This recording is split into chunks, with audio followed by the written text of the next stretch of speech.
पहचान क्या होगा, जमी को क्या पता आसमां क्या होगा। जो जिंदगी भर भगवान के नाम पर भीख मांग कर खाते हैं, जो जिंदगी भर भगवान के नाम पर भीख मांग कर खाते हैं, उसको क्या पता कि भारतीय संविधान क्या होगा, उसको क्या पता कि भारतीय संविधान क्या होगा।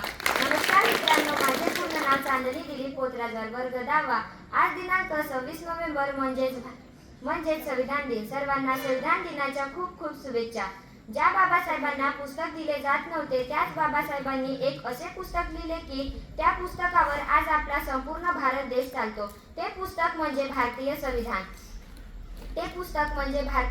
भारतीय संविधानाचे जनक व भारतीय राज्यघटनेचे शिल्पकार भारतरत्न डॉक्टर बाबासाहेब आंबेडकर यांना मी मनोभावे प्रणाम करते व माझ्या भाषणास सुरुवात करते।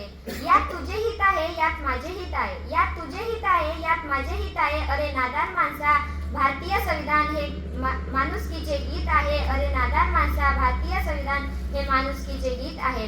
26 नोव्हेंबर 1949 रोजी भारतीय संविधानाला मंजुरी देण्यात आली आणि 26 जानेवारी 1950 रोजी ते लागू करण्यात आले। भारतीय संविधान हे जगातील सर्वात मोठे लिखित संविधान आहे। हे संविधान लिहिण्यासाठी बाबासाहेबांनी 2 वर्ष 11 महिने 18 दिवस रात्रीचे दिवस करून व रक्ताचे पाणी करून लिहिले। खरंच बाबासाहेब किती महान होते, किती त्यांनी संविधान लिहिण्यासाठी काढोख कष्ट घेतले।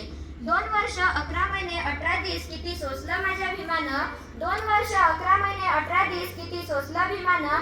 पावाच्या तुकड्यावर काढले दिस, ना थकला कधी कामानं, संविधानाने प्रत्येक नागरिकाला मूलभूत हक्क आणि अधिकार बहाल केले आहे। ते मूलभूत हक्क आणि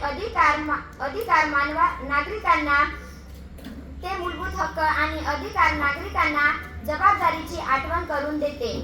संविधान सरकारची भूमिका राज्यपाल व मुख्यमंत्री यांच्या विचारांचे वर्णन करते। संविधानानेच प्रत्येक नागरिकांना समान हक्क प्राप्त झाले आहे। शेवटी मी जाता या संविधान दिनी आपण एकच निश्चय करू की आपण भारतीय असल्याचा अभिमान बाळगू व